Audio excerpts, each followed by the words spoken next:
quite remarkable. There are also middle school students who are involved, as well as high school students, and younger students have also been recognized for scholarships. It's called the Young Artist Awards, and this year there were 3 of them. The Center for the Arts in Evergreen has presented a scholarship to John Walton. The Art Museum here presented a scholarship to Jamila Younger, and the Minneapolis College of Art and Design has picked another student, Taylor Shickaway, to attend summer programs this coming summer. So that's one of the great things, one of the great outcomes of scholastics. At this point, it's my pleasure to introduce Dr. Christoph Heinrich, the museum director here since December of 2008, succeeding Louis Sharp. Dr. Heinrich came to Denver in October of 2007 from the Hamburg Kunsthalle in Hamburg, where he spent the last 7 of his 13 years as the chief curator of contemporary art collections and exhibitions. He's organized over 50 exhibitions in his career, including 20 that involve major loans from museums all across the world.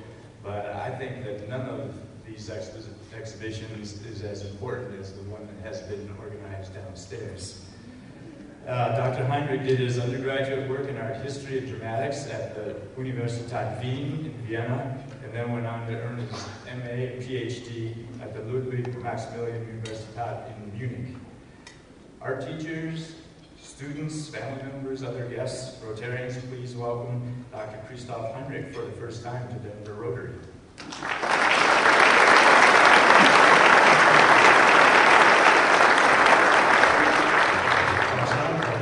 That sounds all a little pompous. I didn't like that. As I've been our communication department. I just spent half an hour downstairs, and you're totally right.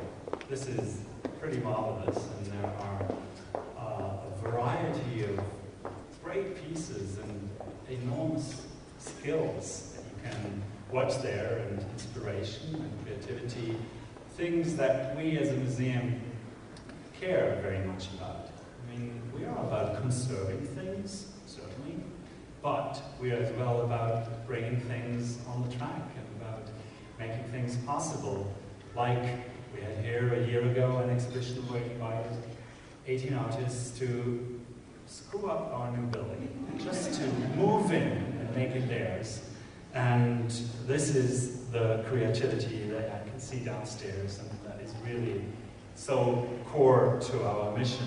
So congrats, absolutely congrats to the students for doing such wonderful works. Congrats to the Rotary Club for sponsoring the show here in Colorado. Congrats to the Scholastic Program for making such wonderful things happen here in Denver. And congrats as well to everyone here at the Denver Art Museum, which helped to kick this off and made this whole thing a wonderful event. Thank you very much for that. When I was looking at these different things downstairs, I was really impressed by the skills. I mean, creativity is about ideas, it's about wild thinking, it's about free thinking, but it's as well about the language with which you can transport this creativity. And there are a lot of wonderful, skillful pieces there. Laces, jewelry, drawings, paintings, stunning ceramic pieces, just name it. It is really impressive. And I actually recollect what great respect I have for these skills, for these technical skills, because I was always really a lousy artist, I must admit. Maybe that's because why I became an art historian, and that was my way out of this, because I cared deeply about that. But whatever I did, I thought, oh, well, nobody needs to see that. So you would never have found me in a show like this.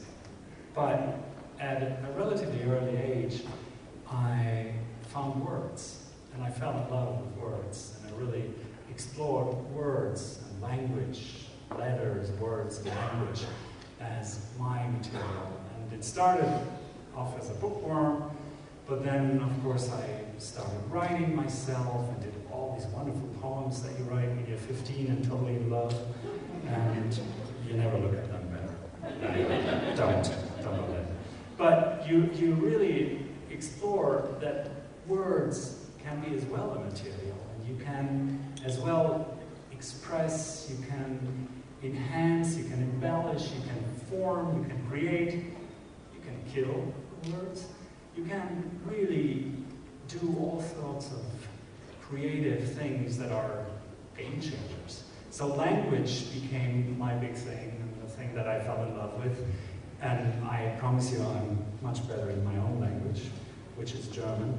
But started off with a promising theater career, and now don't ask me why you find me here running a museum. It's the word thing that still is with me. Every day, when I look at things that we write, how we communicate our work, how we communicate with each other, institutionally, outside of the institution. So these words that became a fascinating, wonderful material for me. And I'm very happy, actually, that with you teachers that are here today, art and words become sort of a union. And I just spent last night a couple of hours on our website. You might have seen, might have been on our creativity resource website, which is a project that we were able to do, funded by the Mortgage Family Foundation, and where you really find a connection between words and artworks, where it's not so much about making and repeating what's out there, but really about getting closer to it and getting the gist of it with words, with discussion, with a lot of tasks actually that teachers can pull from this wonderful website. And we recently got a renewal of this grant from the Mortgage Family Foundation to continue with that wonderful project. So stay tuned and visit our creativity.denverartmuseum.org website. Not only the teachers, that's all fun for the scholars. So this interaction, this hands-on, this describing something but as well doing something and trying it out ourselves is core and key to the mission of this art museum. And I'm totally excited actually about the upcoming summer, where we're doing something that probably never a museum has done before. You know curators, and I'm allowed to say that because I was one. They're always sitting in their little towers, watching their little things, making sure that nobody else plays with it. Maybe the audience once in a while, but really are control freaks. So we are doing a project where all the curators of this wonderful museum are working together with, collaborating on a big show that's called Marvelous Mud. And the ceramicists among you might get big ears. Marvelous Mud, we are going to explore the material clay through the ages and all around the world. There'll be beautiful blue and white china, there'll be Amazonian ceramics from 1,000 years ago, there's contemporary artists working in clay, and there's a big playground, clay station, clay center. I'm looking for our educators because there are lots of names for this area, but a big area where everybody can work with that material and can try out what it feels like to throw a little lump of clay on a turning wheel, and that it is really something for which you need skills and controls and some practice, but something great can come out of it. Thank you all very much for being with us today, and stay tuned. It's a wonderful museum in a great community. Thank you very much.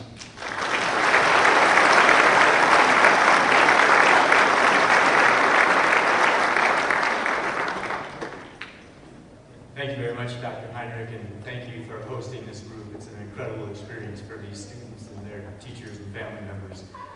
Someone who knows a great deal about words and literacy and arts education is our speaker today, Dr. Connie Stewart. Connie is a visual arts associate professor at the University of Northern Colorado.